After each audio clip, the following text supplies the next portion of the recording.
Comme toujours avec Trump, il y a énormément d'actualité. C'est incroyable qu'il vient de dire « j'avais tort ». Trump est le meilleur président des États-Unis de ces 100 dernières années. Et 90% des républicains adorent Trump. Trump a tout écrasé, les démocrates sont sous le choc. Alors, bien sûr, qu'est-ce que Barack Obama a bien pu dire pour secouer tout Washington, aussi bien ceux qui étaient au courant que ceux qui ne l'étaient pas? Un sondage vient d'être réalisé au sein du Parti républicain sur l'attitude envers le président Donald Trump. 90% des républicains ont déclaré soutenir pleinement ses actions. 90%.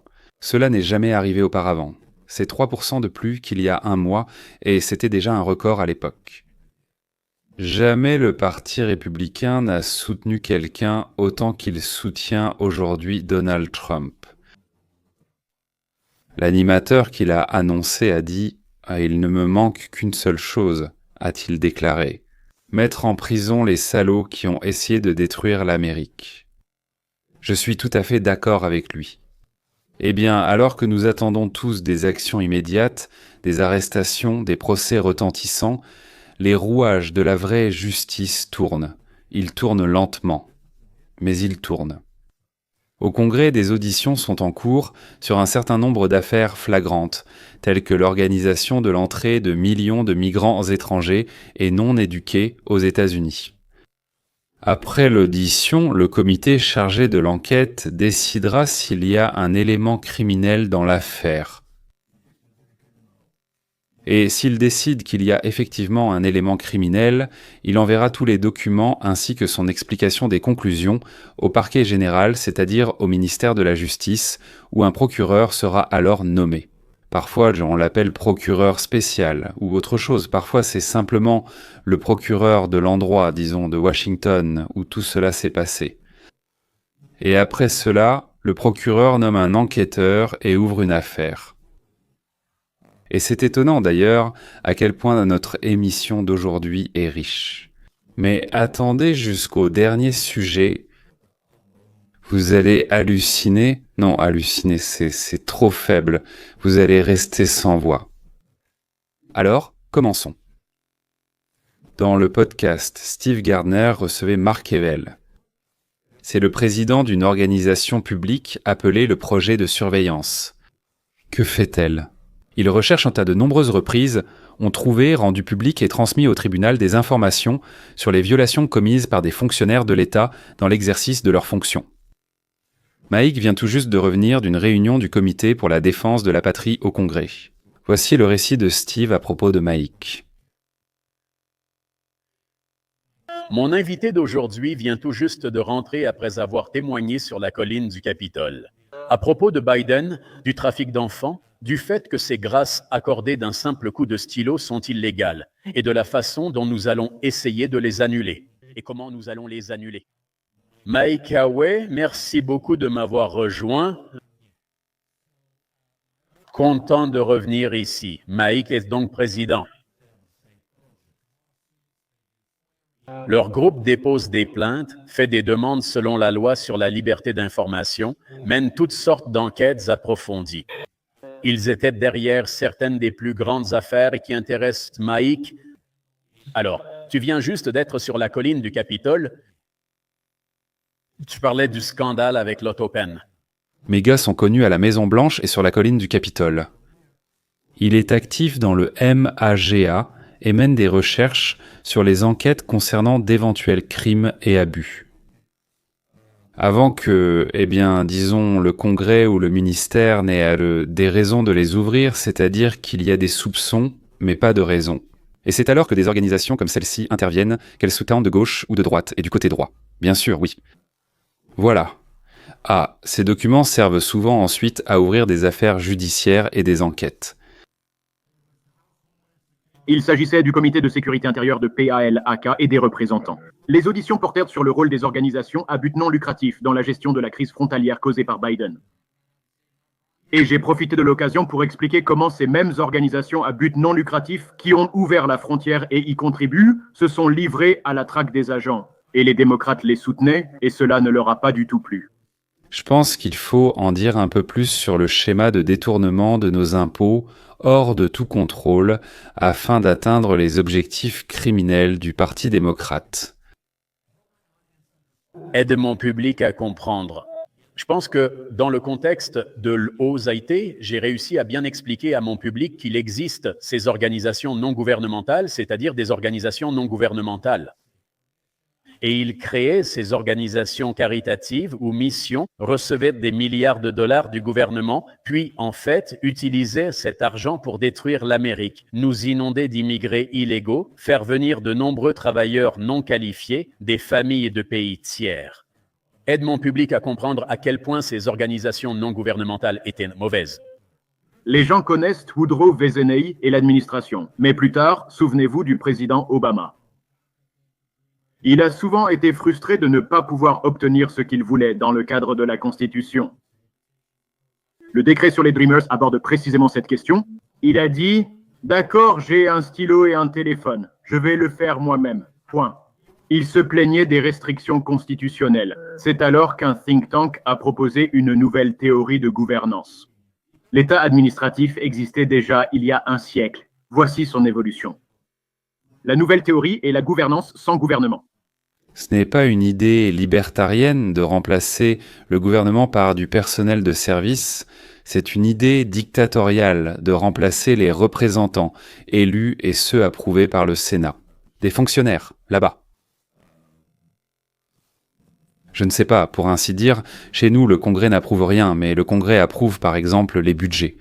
Et ici, tout est complètement remplacé par des idéologues nommés directement par le dictateur. Dans ce cas précis, c'était Barack Obama. Il a été l'initiateur de cette affaire. Ce n'est pas que les autres n'utilisaient pas les mêmes astuces, mais chez lui, c'est devenu systématique. Et on nous dirigeait comme un troupeau, c'est-à-dire en se moquant complètement de la Constitution et de la Déclaration. Il est écrit là-bas, dans la Déclaration d'indépendance, qu'il faut gouverner avec le consentement des gouvernés. Et si les gouvernés, c'est nous, citoyens des États-Unis. Si cela ne nous convient pas, si nous n'aimons pas la façon dont on nous gouverne, alors nous sommes obligés de changer soit les gouvernants, soit le système de gouvernance. Tout cela y est écrit noir sur blanc, ou peut-être bleu sur blanc, Dieu seul le sait. Barack Obama a créé un gouvernement secret. Il était, pour ainsi dire, au sommet, mais nous ne savions pas qu'il était en fait à la place du vrai gouvernement. Nous pensions que ce n'étaient que les assistants de Barack Obama qui nous gouvernaient, alors qu'en apparence, ce sont les ministres et tous les autres officiels qui faisaient semblant de diriger le pays. En fait, si vous ne pouvez pas faire quelque chose légalement par le biais de vos agences, etc., vous prenez simplement d'énormes sommes d'argent et vous les transférez à des organisations non gouvernementales pour qu'elles accomplissent votre volonté. C'est là que le Parti démocrate s'est fusionné avec le réseau de Soros et l'infrastructure des organisations à but non lucratif pour promouvoir ce qu'ils n'auraient pu faire légalement. Et cela se produisait dans plusieurs domaines politiques. C'est particulièrement massif dans ce qu'on appelle l'énergie verte, où des milliers de milliards de dollars sont investis.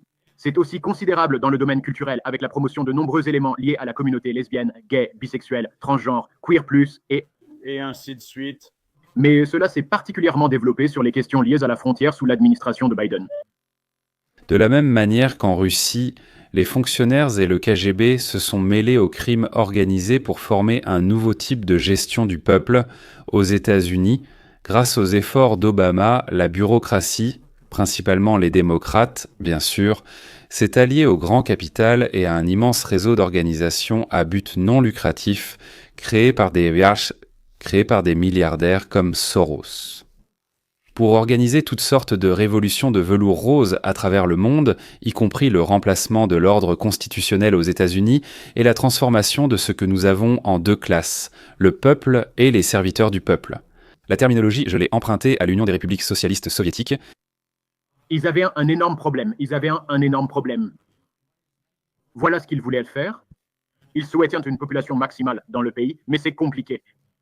Déplacer et répartir des millions de personnes rapidement dans tout le pays nécessite d'énormes infrastructures et de puissantes ressources de traitement. Des billets d'avion, transport, logement, cartes cadeaux et aides juridiques, tout ce qu'on peut imaginer. De plus, un problème politique se pose lorsque des millions de personnes arrivent suite à l'invitation de l'administration Biden. Ils se retrouvent sous les ponts au Texas, les gens paniquent, les vidéos et les photos sont terribles et on ne peut pas permettre de telles images. Voilà ce qu'ils ont fait. Ils ont retiré d'énormes sommes d'argent du Department of Homeland Security, Federal Emergency Management Agency, qui doit gérer les situations d'urgence. Ils ont transféré cet argent à des organisations non gouvernementales qui sont en réalité contrôlées par le gouvernement. Parce qu'elles dépendent des fonds publics et d'un régime fiscal avantageux pour faire le sale boulot de l'immigration illégale. Et c'est ce qu'ils ont fait à l'intérieur du pays. À l'international, ils l'ont fait via le OZIT et d'autres agences de l'Organisation des Nations Unies pour amener les gens là-bas dès le début. De la même manière que à l'étranger des États-Unis. Ce réseau qu'on a appelé, c'est-à-dire des institutions non gouvernementales, recevait des milliards volés aux contribuables et les utilisait pour payer. En bref, le processus consiste à rassembler des migrants au Guatemala, au Mexique ou ailleurs, les transporter jusqu'à notre frontière, les faire passer puis les installer, les répartir et les organiser sur place. Déjà dans les villes américaines. Et justement dans les districts où les démocrates avaient besoin de plus de monde pour que davantage de membres démocrates du Congrès entrent, respectivement, à la Chambre des représentants. Ils nous ont volé des milliards et ont pillé le pays pour obtenir plus de sièges au Congrès. Quand Elon Musk est allé chez Joe Rogan, il a dit que les organisations non gouvernementales sont, en fait, un moyen pour le gouvernement d'enfreindre la loi sans être accusé en tant que gouvernement. Point. C'est juste. Et ça, c'est 100% juste, c'est sûr. Compris. Ensuite, il a justement fait remarquer qu'il y avait des gens comme George Soros qui organisaient certaines choses et investissaient peut-être 1 million ou 2, puis arrangèrent quelqu'un au sein du gouvernement que cela mérite 1 milliard de dollars. Ils transformaient 1 million en 1 milliard, puis utilisaient cet argent pour nous submerger. Emmanuel Macron, je pense connaître la réponse à cette question, mais je veux quand même la poser. C'est-à-dire que ces millions de personnes qu'ils transportent, on leur offre tout ce train de vie luxueux, on leur donne plus d'argent qu'aux anciens combattants et aux retraités. Ils distribuent des cartes cadeaux. Oui, tout cela a été fait intentionnellement. C'est quelque chose qu'ils ont mis en place et commencé à inonder dès que Biden est entré en fonction. Notre pays d'immigrés illégaux. Et tout cela a été planifié avant même l'entrée en fonction de Joe Biden, et c'est là que tous nos mondes se croisent. Parce que j'ai dit depuis le début, je ne pense pas que Joe Biden le voulait, je ne pense pas qu'il comprenait ce qui se passait, et bien sur de nombreux sujets. Premièrement, il est clair que la lumière était allumée, mais la maison était vide. Même si la lumière était allumée et qu'il était sain d'esprit, il comprendrait assez intelligemment. Si les conséquences de ses actions devaient mener à la pire crise frontalière de l'histoire, définissant sa présidence, il ne l'aurait pas faite. Et voilà, Biden arrive essentiellement au pouvoir et dit ce que les démocrates veulent entendre. Trump était horrible, je vais tout faire différemment de Trump. Pointa. Pendant ce temps, les vrais radicaux du Parti démocrate n'ont fait que renforcer leur influence. Vous avez Alexandre Mayorkas qui vient, devinez d'où, de l'organisation non gouvernementale Société juive d'aide aux immigrés. Ce sont eux qui ont conçu le fonctionnement de tout cela. Un exemple, il arrive au pouvoir et annule tous les décrets exécutifs de Trump. Il existait des mesures telles que rester au Mexique et d'autres programmes frontaliers qui ont effectivement fermé la frontière. Nous avions déjà prédit à l'époque que cela mènerait à la pire invasion de l'histoire du pays. Je ne pense pas qu'on l'ait dit à Biden. Je pense qu'on lui disait quelque chose comme « Nous serons plus humains que Trump. Nous allons, tout faire légalement, créer des voies légales. » Et tous ces mots beaux, brillants et agréables que vous entendez à la télévision. Je ne pense pas que quelqu'un l'ait regardé dans les yeux et lui ait dit « Monsieur, quand nous ferons cela, devinez quoi ? Ils viendront tous, nous les aiderons, ce qui transformera complètement la population. » Je ne pense pas qu'il ait compris cela. Voici un récit exhaustif de la façon dont cela s'est passé.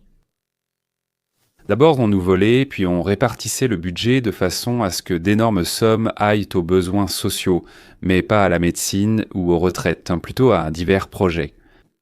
Et ensuite, cet argent était détourné vers des poches privées, où une partie était volée, bien sûr, et une autre partie servait à remplir l'Amérique d'éléments étrangers.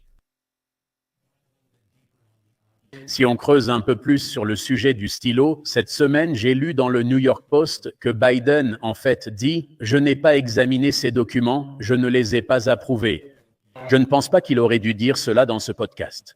Le lendemain, ils ont publié une déclaration affirmant qu'il avait tout examiné.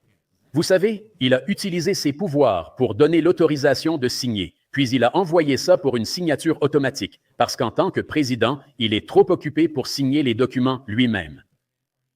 Votre avis à ce sujet? Et ensuite, vous, Project Offsite, pensez que vous pourrez utiliser une partie de ces informations pour tenir pour responsables des personnes comme Adam Schiff, le Dr Fauci et d'autres, en espérant briser cette amnistie et la déclarer invalide ou illégale. La réponse à votre dernière question est clairement oui. C'est exactement ce que nous cherchons à obtenir depuis le tout premier jour. Avec l'implication des organismes d'État, notre rôle change. Nous n'avons ni armes, ni insignes. Malheureusement, nous ne pouvons pas incarcérer quelqu'un, bien que ce serait pratique. Ce serait génial d'avoir un tel pouvoir que je prendrais très au sérieux. Mais pour l'instant, ce pouvoir appartient à Belidam. Nous conseillons, insistons et rassemblons les informations pour construire des arguments juridiques et atteindre les personnes concernées. Nous faisons cela. Et nous veillons également à ce que l'administration de Trump comprenne ce que les partisans veulent vraiment voir. Ce n'était pas seulement la découverte de quelque chose de mauvais, mais il faut une responsabilité. L'objectif est de rétablir la justice. Et la justice est rétablie lorsque les personnes ayant bénéficié de grâces douteuses sont tenues responsables des crimes pour lesquels elles devraient réellement être graciées et que tout ce qui peut être annulé l'est. En réponse à ta première question sur l'article du New York Times, j'ai eu 2 réactions. Et je noterai aussi qu'il est curieux qu'il n'ait pas publié l'interview audio de 10 minutes. Ce serait bien de l'entendre directement de lui, n'est-ce pas? Cette histoire concerne la véracité des propos et des actions du président Biden, mais l'enregistrement audio de l'interview n'a pas été publié. C'est un scandale d'autopen emboîté dans un autre, mais c'est la situation actuelle. Ma première réaction a été, il vient d'avouer, on savait qu'on avait raison, mais c'est différent quand eux-mêmes l'admettent. Ma deuxième pensée a été, apparemment, c'est vraiment sérieux. Donc, il y a beaucoup d'avocats impliqués, beaucoup de préparation. Ils sont probablement au téléphone en ce moment. Parfois, ils parlent off, parfois c'est pour le dossier. Peut-être qu'après que Neera Tanden, cette femme dont je vous ai parlé, a admis avoir nui à l'administration Biden, après cela, tous les témoins ont invoqué le 5e amendement. Ils ont décidé qu'ils devaient en faire une petite saignée, admettre une certaine culpabilité, puis débattre si c'est bien ou mal. Au final, ils voulaient, tu sais, ce qu'on appelle une fuite limitée. Le gouvernement nous révèle parfois une partie de la vérité pour apaiser la situation et satisfaire notre curiosité. Cela pourrait donc être une fuite limitée stratégique dans ce sens. Plus j'écoute ce qui s'est passé à l'époque d'Obama et de Biden, plus je me pose de questions. J'en viens à la conclusion que nous ne devons pas simplement changer les personnes au gouvernement, ni simplement publier des décrets et des ordonnances, mais aller au fond des choses. Qu'est-ce qui, dans notre système et nos lois, a permis à ces ennemis de notre pays, en fin de compte, non seulement d'accéder au pouvoir, mais aussi d'y rester? En 12 ans, 8 avec Obama et 4 avec Biden, ainsi que les Clinton, ce sont tous des bandits, des voleurs, des menteurs et, très probablement, des meurtriers. Mais ils se battaient pour leur propre bien-être, sans pour autant essayer de détruire notre pays. La destruction du pays par lui-même est une autre histoire. Parce qu'ils considéraient que ce pays était leur patrie, leur mode de vie. Ils en profitaient oui. Mais les Clinton, eux, ce sont des gangsters, et les autres, ce sont des ennemis. Je ne parle pas de Biden, lui, je pense qu'il n'était même pas au courant. Et le soir, on lui lisait des contes sur Sneguretchka, Kolobok et Alisa.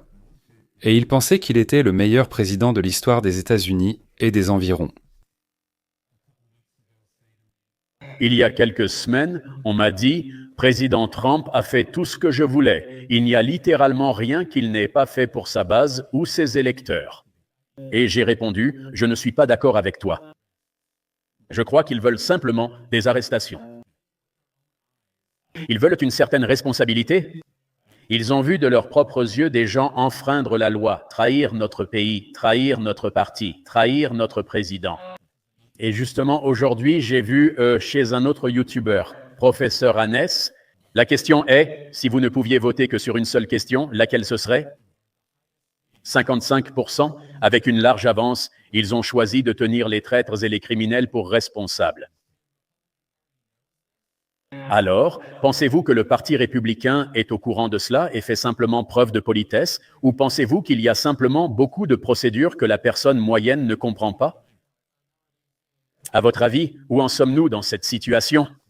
Ouais. Non, non, ils le savent très bien. Oui, je sais que c'est un sujet de préoccupation constante et de problèmes politiques pour les plus hauts responsables du gouvernement. Ils comprennent bien que la base est insatisfaite du rythme de la reddition de comptes.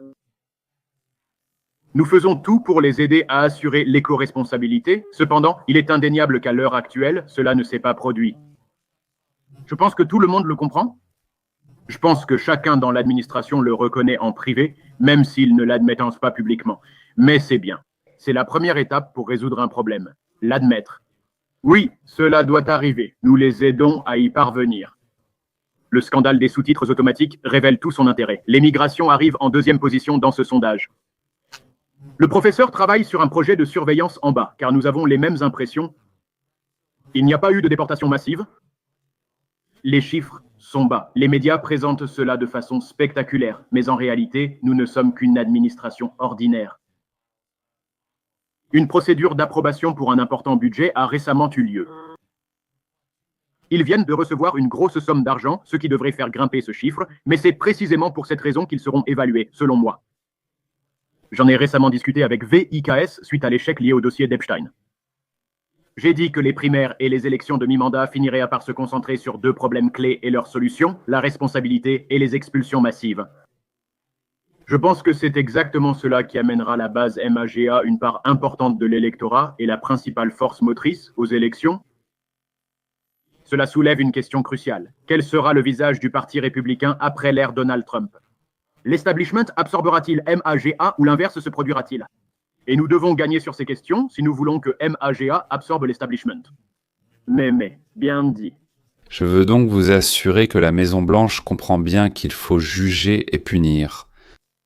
Parce que assécher le marais et nettoyer le pays des clandestins sont deux tâches essentielles pour rétablir l'ordre. Mais je dois dire que cela ne fait que 6 mois. Seulement 6 mois, oui messieurs, et le budget vient d'être adopté. Et les affaires de règlement des guerres en Europe, en Asie, en Afrique, au Moyen-Orient et tout le reste ont pris des forces, du temps, des heures, des mois, de la réflexion. Il fallait penser, discuter, négocier, convaincre.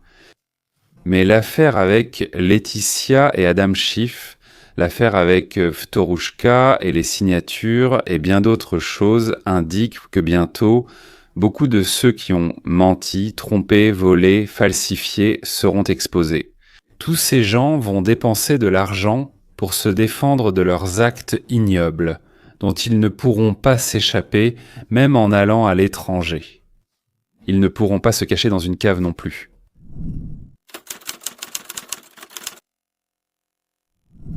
L'Amérique est de son côté. L'Amérique est de son côté. Point final. Voici les dernières données du sondage.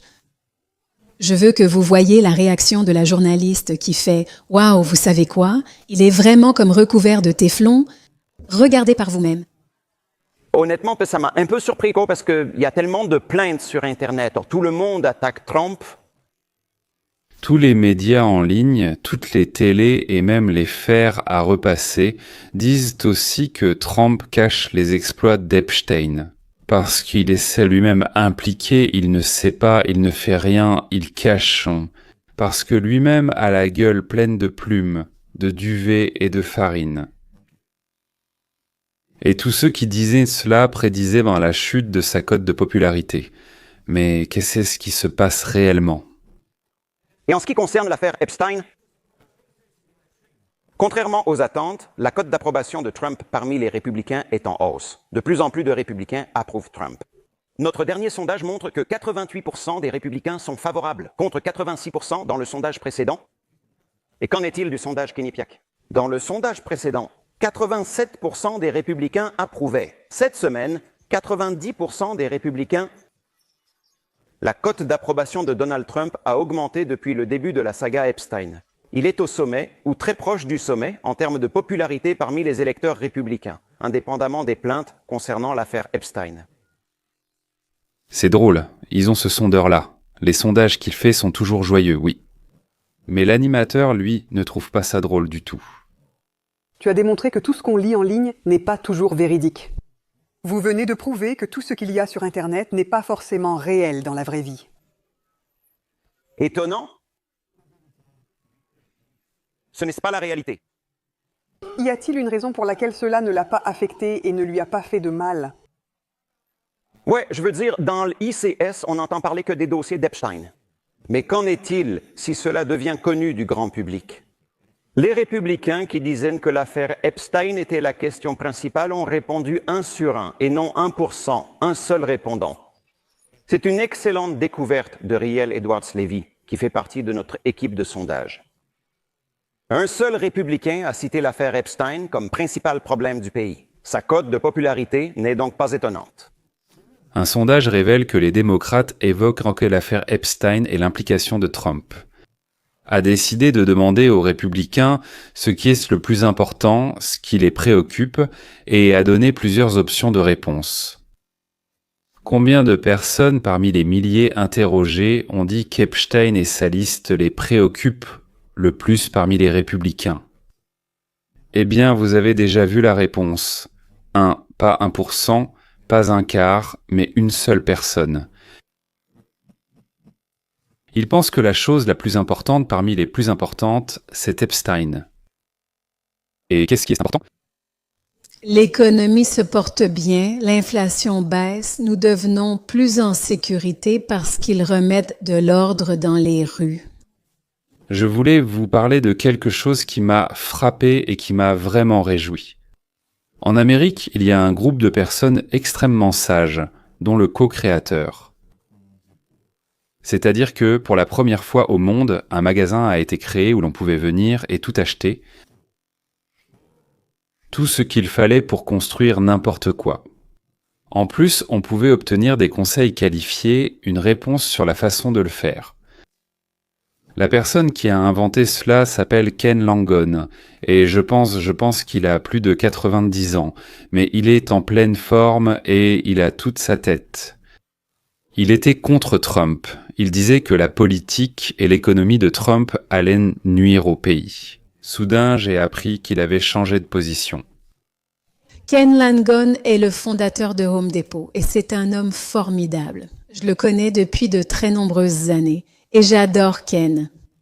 Il est passé sur Consumer News and Business Channel et il a dit « Vous savez quoi? Ce président entrera dans l'histoire comme l'un des meilleurs. » Point final. Réfléchissez-y. Mon Dieu, comme les démocrates détestent ça, n'est-ce pas? Regardez. Écoutez, je vais le dire tout de suite. Je soutiens totalement Trump. De plus, je vais vous dire ceci. Je pense qu'il a toutes les chances d'entrer dans l'histoire comme l'un des meilleurs présidents de notre pays. Ken Langone, c'est une icône du capitalisme. L'équivalent est bien, à son époque, bien sûr, comme Elon Musk ou Jeff Bezos aujourd'hui, c'est un pionnier, un adepte du libre marché. Il a dit, j'avais tort. Donald Trump restera dans l'histoire comme le meilleur président des États-Unis, au minimum. Et là-bas, il a mentionné quelque chose comme ses 70 à 100 dernières années, ça. Je suis désolé, je n'arrive soudainement pas à comprendre. Quel revirement? Au début, tu ne voulais pas voter pour lui. Quel revirement? Tu ne voulais pourtant pas voter pour lui. Moi. Je t'ai expliqué la raison, je veux te dire que maintenant, j'y crois. Ce que je vois maintenant, c'est sans exagérer quelque chose de remarquable. Il y a un certain rythme. Les gens marchent avec plus de légèreté dans leur démarche, partout à Yagov. Je t'ai vraiment embêté à ce moment-là. Je t'ai embêté. Tu m'as embêté. Je t'embêtais. Tu te plains encore de Trump, comme si tu te moquais. Et moi? La connaissance implique une chose. Si tu t'es trompé, reconnais-le. Patty, je pense que ce gars va devenir président. C'est vrai, comme pilote de l'armée de l'air, lors de ce voyage en Iran, où nous avons détruit tout ce que, bon sang, nous avons détruit. C'est vrai, faux, 40 heures. Il a dit que vous étiez la seule personne capable de faire ce que vous avez fait. C'est le pilote qui l'a annoncé. Ouais. Et vous savez quoi? Il a sûrement raison. Des années. Donc Ken est totalement sûr de Trump. Et je pense que, pour revenir à ce que je disais, vous savez, le public principal ne fait pas attention à certaines distractions parce qu'en réalité, ils aiment ce qu'il fait. Et une partie de ce qu'il fait, c'est de créer un environnement qui devient meilleur pour tout le monde, n'est-ce pas? Nous connaissons une croissance énorme sur les marchés. Nous avons une économie qui se développe. Nous avons une inflation qui diminue. Ça rend les démocrates fous, alors ils s'accrochent à tout et n'importe quoi et vont créer toutes sortes de diversions. Mais voici la réalité. Tout va bien. N'est-ce pas génial? Tout va bien? Oui, c'est vraiment génial. Nous allons vraiment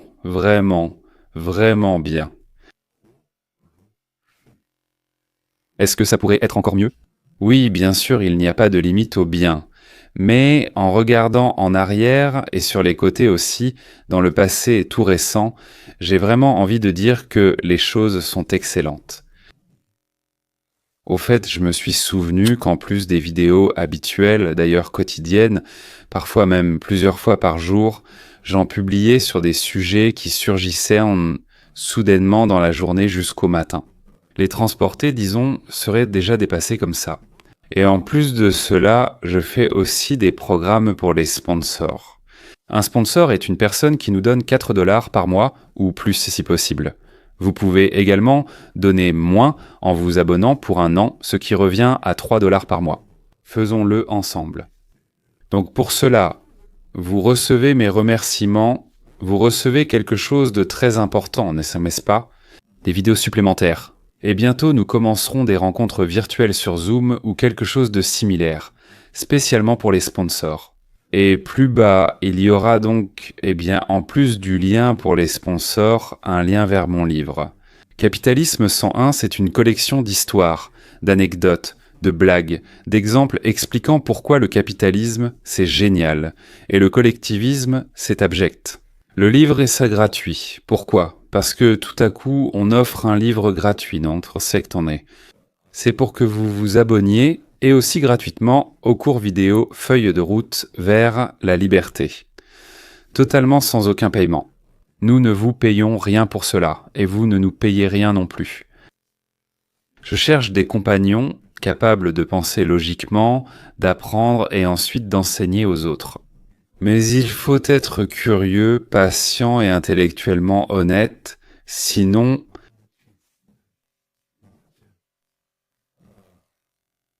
Pour être intellectuellement honnête, je pensais que ce n'était peut-être pas très clair, disons-le ainsi. Avant, je pensais comme ceci, mais j'ai appris ces faits, et maintenant je comprends que voilà ce qu'est une personne intellectuellement honnête. Ah oui, il y a encore un petit détail amusant, petit mais drôle. Michelle Obama a un podcast avec son frère, un tout petit podcast, avec un petit public qu'elle utilise pour dire des méchancetés sur son mari. Et qui est son mari, vous vous souvenez? Ensuite, elle a lancé un podcast avec son frère. Ce qu'on ne fait pas quand on est heureusement marié, et depuis, on ne l'a plus vu avec Barack Obama. Au lieu de cela, elle utilise l'audience du podcast pour salir son mari. Chaque épisode lui est dédié, ce qu'elle déteste. C'est-à-dire que après 8 ans, la fille s'est lâchée, et là, Ostap s'est emballé.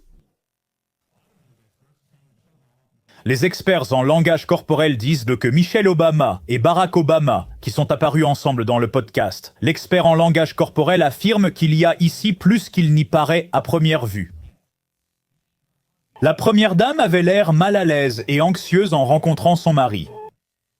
Les rumeurs selon lesquelles ils vont divorcer circulent depuis très longtemps.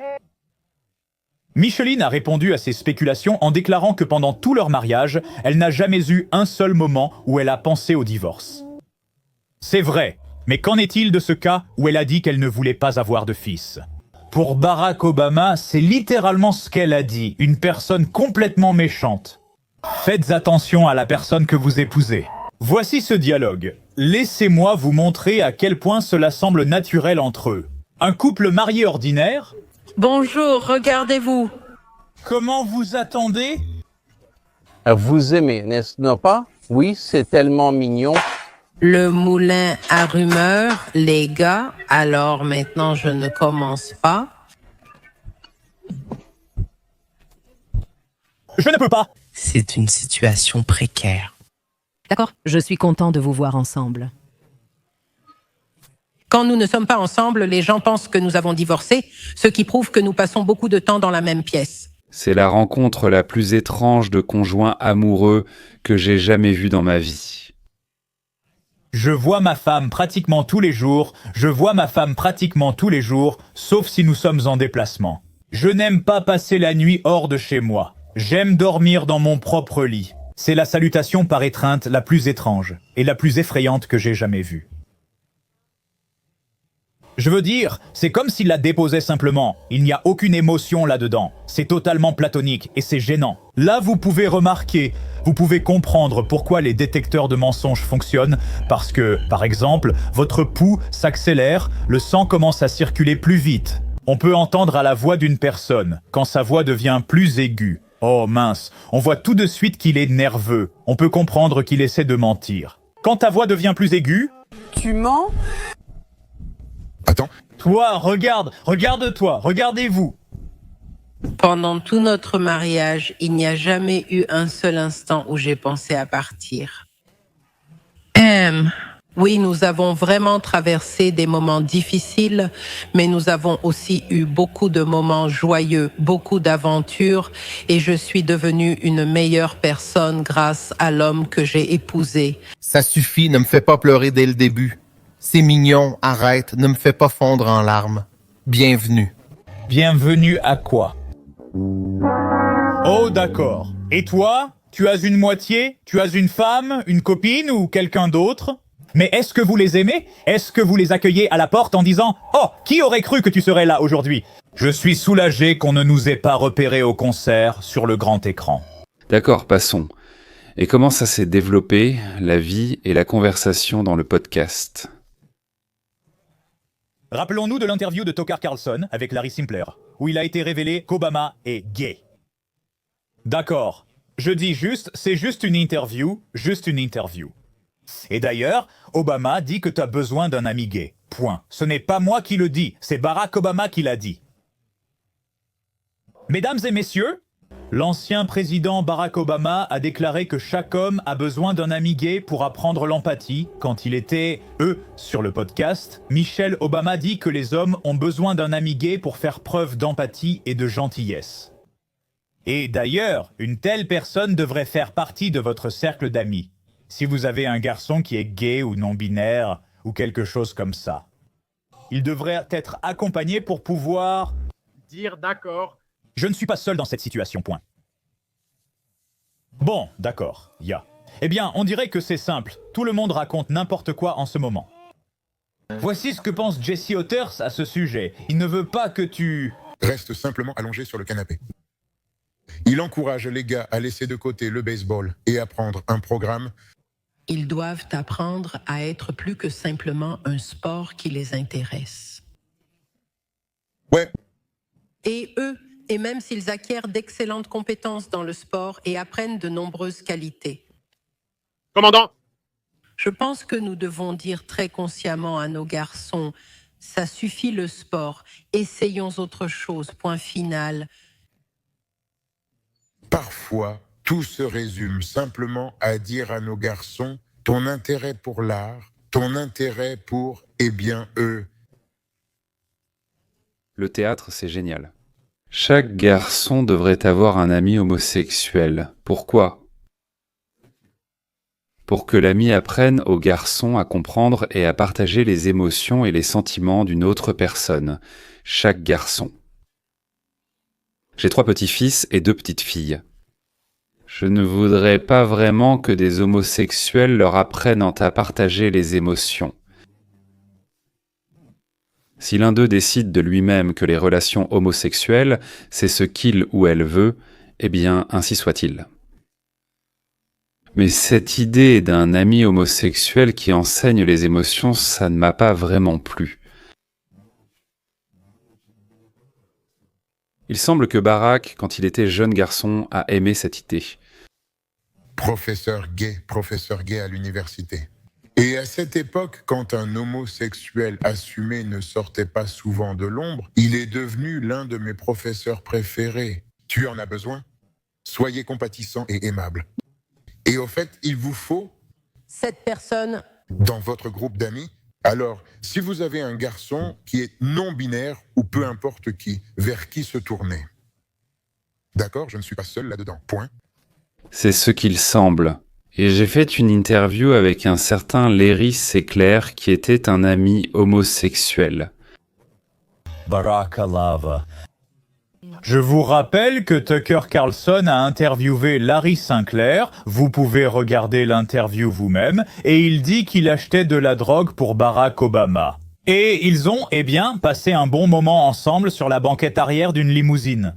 D'accord, bon, vous savez, d'accord, il y a une excellente vieille phrase de Shakespeare, « La dame proteste trop ».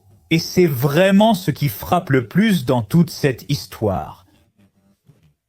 Vous pouvez d'ailleurs aller sur Internet, trouver une interview de Cara Carlson intitulée « Les couches » et regarder avec un traducteur, vous comprendrez tout. Toutes les deux non. Johnson a fait une sélection de citations de Michel. c'est ce dont il a besoin en tant qu'homme adulte dans ce monde. Ce serait... Tu aurais dû ajouter un garçon à cette compagnie. Je serais tellement heureuse d'avoir un garçon. Oh, c'est une question difficile. Parce qu'il serait le fils de Barack Obama. Le troisième? Oh mon Dieu, si on avait un petit Barack, ce serait incroyable.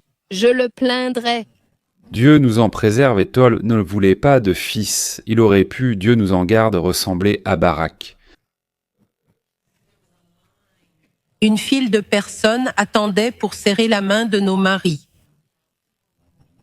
Les gens aiment se pencher au-dessus de nous et nous verser de l'eau dessus en essayant d'atteindre ces deux hommes remarquables. Et elle avait la même expression sur le visage que moi. Eh bien, c'est parti.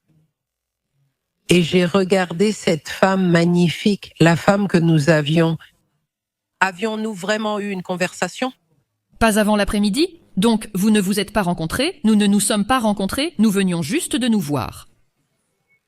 Oui, son visage reflétait le même sentiment que le mien. Elle était en colère. Elle avait la même expression sur le visage que moi quand j'étais sorti quelque part avec Barack. L'un des moments les plus intéressants de la campagne de 2008 s'est produit lorsqu'une personne, tout comme Obama lui-même, est littéralement sortie de nulle part pour raconter son expérience avec Barack Obama en tant qu'homme. Il s'appelait Larry Sinclair et il a raconté une histoire étonnante. Il affirmait qu'en 1999, il avait rencontré Barack Obama dans l'Illinois, avait eu des relations sexuelles avec lui, puis avait consommé de la cocaïne avec lui. Sinclair a continué à porter publiquement ses accusations, il a pris la parole au Club national de la presse à Washington, a signé une déclaration notariée et a passé un test au détecteur de mensonges, mais il a été ignoré. En réalité, il a été attaqué de toutes parts. Les partisans d'Obama, comme Ben Smith de Politico, ont écarté ces déclarations sans y répondre sur le fond. C'est absurde, et le reste de la presse a fait de même. Mais ces déclarations n'étaient pas absurdes. Nous n'affirmons pas qu'elles étaient vraies, mais elles étaient certainement crédibles. C'était le récit d'un témoin oculaire sur le comportement de Barack Obama. Cette interview a fait exploser Internet il y a 1 an. Il s'avère que Larry Sinclair est toujours en vie. Il vit au Mexique, mais aujourd'hui, il est dans notre studio et nous sommes ravis de le voir. Larry Sinclair, merci beaucoup à vous. Merci de m'avoir invité. Emmanuel Macron, où êtes-vous? Avez-vous rencontré Barack Obama? C'est arrivé par hasard. J'étais près de Chicago en 1999 quand Lady Duke a été diplômé de l'Académie navale. Qui est Lady Duke? En gros, c'est mon filleul. Je vois. J'ai loué une limousine très luxueuse pour qu'on puisse y aller confortablement. Pardon, vous habitiez à Chicago à ce moment-là? En fait, je vivais au Colorado. Je suis arrivé en avion hier soir. Je comprends. J'ai réservé une limousine et informé le chauffeur que Lee pourrait ne pas pouvoir quitter la base. Parce qu'après la remise des diplômes, certains reçoivent immédiatement une affectation et partent, et ne peuvent pas quitter la base, alors je veux quand même aller quelque part. Et j'ai demandé au chauffeur s'il connaissait quelqu'un qui pourrait me faire visiter, eh bien Chicago. Et il a dit que oui. Qui était le chauffeur? Et il s'appelait Jamir Moultani, c'était... Lima aussi. Tu es un gars en ville pour une nuit et tu veux t'amuser, apparemment. Ouais, c'est ce que tu dis? Ouais, mais j'étais en ville depuis quelques nuits, mais oui, je voulais vraiment m'amuser.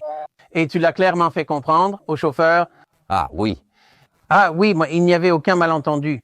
À quel point vous l'avez dit franchement? Oh, extrêmement. Très fortement? L'ancien extrêmement. D'accord. Il n'y avait aucun doute sur ce que je cherchais. D'accord. Et il m'a pris à l'hôtel à Gurney, m'a emmené à Chicago, s'est arrêté dans un bar. Et là, il y avait un gars qu'on m'a présenté comme Barack Obama. Larry a déclaré qu'il voulait passer la soirée et la nuit avec un bel homosexuel pour s'amuser et avoir des relations sexuelles. Ils ont aussi convenu du paiement des services. Le chauffeur de Lima a amené Larry dans un bar à l'avance où l'attendait, pour être précis, un prostitué qui devait coucher avec lui contre de l'argent. C'était le futur président des États-Unis d'Amérique, Barack Obama. Eh ouais, mais... Le lendemain a été assez intéressant parce qu'il a fini par apparaître dans ma chambre d'hôtel, ce que j'ai trouvé un peu étrange. Il en voulait encore. Elgo, quand tu dis qu'il est apparu... Il est apparu. Je n'avais pas du tout été prévenu. J'étais dans la chambre. On frappe à la porte, j'ouvre la porte et il est là avec une autre dose de cocaïne. Il entre. Et c'était comme une répétition rapide ou un rappel des événements de la nuit précédente.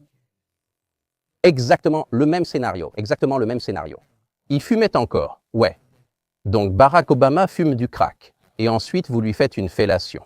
Pour les intéressés, regardez l'interview en entier. Je pense que c'est formidable qu'une prostituée soit devenue présidente. En fait, les prostituées et les politiciens, c'est pratiquement le même métier. Sur ce, nous terminons, messieurs. N'oubliez pas que nous avons des vidéos spécialisées séparées pour les sponsors. 4 $ par mois et vous deviendrez membre du club très prestigieux des sponsors de notre chaîne. C'est tout pour aujourd'hui. Au revoir.